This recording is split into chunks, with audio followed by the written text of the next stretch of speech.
Welcome to the maiden edition of Senior Citizen Alcove. Before now, we have informed our audience that soon the program will hit the air. And today we are glad to inform you that the first edition is coming up. And we were able to reach out to many others who are interested, and soon you'll be seeing them becoming part of this program.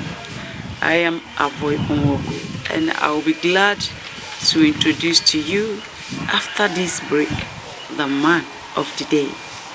Until then, please stick to this channel. Don't go away. Conventionally, elderly has been defined as the chronic age of 65 years old or older.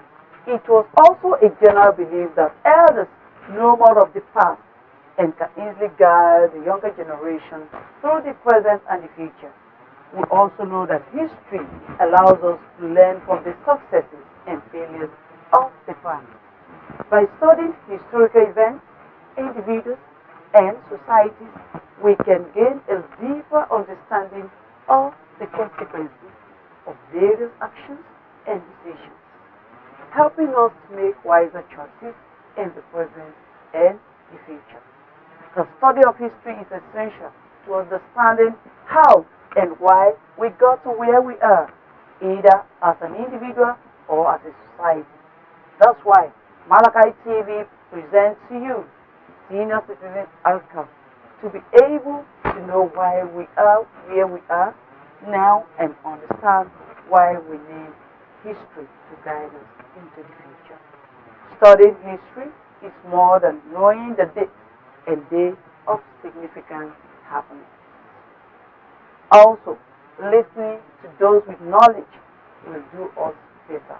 When we listen to others, it provides a personal opportunity to exercise our imagination, to understand life in another dimension, place and culture, as well help us to understand the world as it exists now. I am Ohi Of Okene. I will be your guide on this program, Senior Citizen Alcove, a program where we will have the elders as our guests to engage, motivate, and to educate us. Welcome back. History is to be told so that we can have a say in today's for the future. And if history is to be told, then who are the people to tell it? The people who had the experience, those who have lived before us, or those who are senior to us. They are to tell the story, and they are to tell us the history. What is the history? History is all that has happened before now. And we are going to be looking at some of those things that we know is going to be of benefit to our generation, even generation to come. And on this very edition, we're able to visit a community leader, a public figure, a man who has seen through the thick and thin of this life, a man who has experienced the good, the bad, and the ugly of this life. He is His Royal Highness Alhaji Isah Manman Okatahi, the Ohi Of Okene. Please don't go anywhere. Stay tuned as I bring to you the exclusive interview with him. This is Senior Citizen Alcove. Enjoy the moment. We are going to be talking to His Royal Highness Alhaji Isah Manman Okahi, the Oyarazi of Ibiraland. Sir, you're highly welcome. thank you, sir. Thank you. Yes,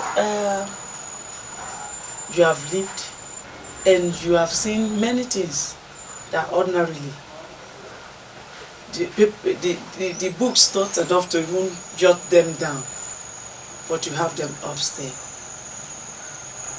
Before we go into deep aspect of it, we want you to just tell us your background, the person you are today. Thank you very much. Just as you have said or introduced me, I was a Daudi before in the cabinet of His Royal Majesty Alhaji Dr. Ado Ibrahim, the Ohi of Ibraland. I was one of his closest associates, and he gave me the title of Hrh Alhaji of Ibraland for the position. I mean, the position I maintained for almost 22 years before being crowned. I received my staff of office as Ohi of Okene by His Excellency Governor Yahya Adoza Bello, the amiable governor of Kogi State. About my background, my life history. I was born in the year on January 3rd, 1953, to the families of Alhaji Manman of blessed memory, and my amiable mom, Madam Abibat Inau Manman, all of blessed memory.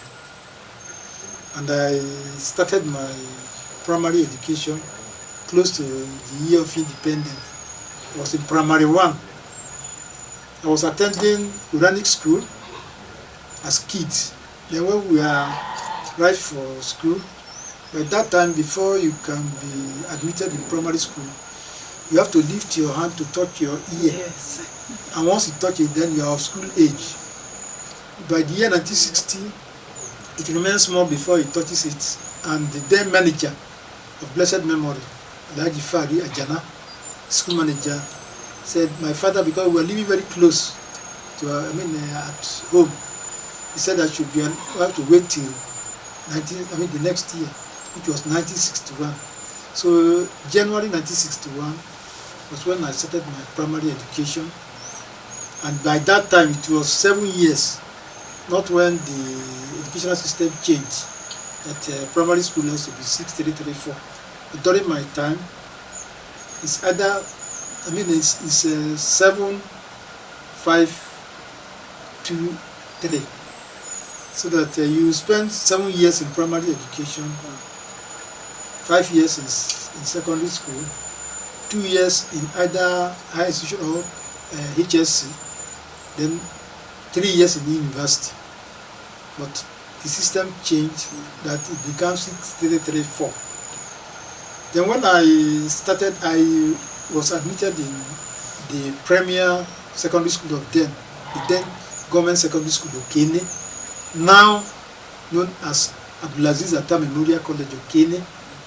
We refer to the school as the Lion of the North because it was one of the few standard schools we have in the northern region as at that time, compared to Barewa College Zaria and Koba, that is Kefi, Government College Kefi. So these are the large of the schools in the north, and we are being referred to as the Lion of the North because lion is drawn in our school badge. So after my primary education in 1967, I gained admission into the then government secondary school from 1967 to 1973. Then I decided I like teaching work, because teachers are always very neat. Yes. I always emulate them. So I tried to go for private and changed from secondary school to teachers college. And we were the pioneer student of Okene, the Okene Private Teachers College, where I graduated as a trained grade 2 teacher. It was from there I moved to Federal College of Education in Okene for my NC, National Certificate in Education. And from there, I enrolled for, Kogi State University for my professional studies. Then I also attended the professional studies in education. Then later I was, awarded degree in education. Not only that, I have to go for my, administrative course in University of Lagos at Akoka there. Then when I decided, I taught for 22 good years. I was a head teacher, a headmaster, before deciding to join local government administration, which I did for 13 good years and I ended up being a deputy director of education. I retired in the year 2011, about 12 years ago. Meritorious, after 35 years meritorious service, I retired 12 years ago. As God has it, since that time, life has been very, very interesting to me, because you have stages of life, and one good turn usually deserves another. I was thinking that when I'm going out of job, what is going to be the outcome of my life? But for the mere fact that when I was teaching, I know the value of education. I strive hard to train all my children in private school despite the cost. And I was happy and I was lucky to have my children in a very nice nursery and primary school. Even their secondary school, I always make sure that they are in boarding school, so as to focus on their education, so that no deviation, no diversion. And not only that, almost all my children passed out of the University of Ilorin. They graduated there, just because they don't used to join strike by that time, and that advantage really helped me. So most of my children, because I have almost 9 graduates now, and some of them are working. So when I was fearing that what would be when I retire, my pension and gratuity, that's why the fact that it was not easy for government to pay me my gratuity, and the pension was coming based on percentage, but my children, because we have it in our adage before, people used to say that our children are our pension. Once we train them, they are our dependents. When we be helpless, when we will not be when we will not be active again to carry out life activities to make 2 ends meet. So for the mere fact that I trained my children, those of them working and those of them that are even married now, they are taking adequate care of their father, and they are my pension. So before month ends, even if I'm discussing with them on phone and I deliberately say, Daddy, I see what is happening. Please go to Padeko, go to this place, go to see the doctor. Before you know, I'll see a lot in my phone that I should go and take care of my medical expenses. So, and they also help in training the younger ones, because they know that the young shall grow. So with this, I was able to manage my life before the community thinks I am fit for the position I am now occupying today as Ohi of Okene district. And Okene, being the fourth headquarters of the nation, is an Ohi difference, because the natives, the non-native, the Igbo, the Hausa, the Yoruba, they all reside in Okene. So that is why my job as Ohi of Okene is enormous. And I've been trying my best, trying my possible best to meet up, and to God's glory, we have been succeeding. Because His Excellency Governor Yadala Bello has put in security, outfit nice for us, and we have been helping in checking atrocities in the society through the help of our amiable governor, who make life easy for us to be able to sleep with our 2 eyes closed. But in the recent past, before his coming in as a governor, it wasn't like that.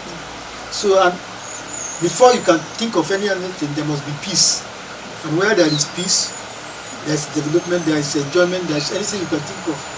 So His Excellency has actually acted well his own part as far as security outfit is concerned, and other things he has made available for us to make life easy for us.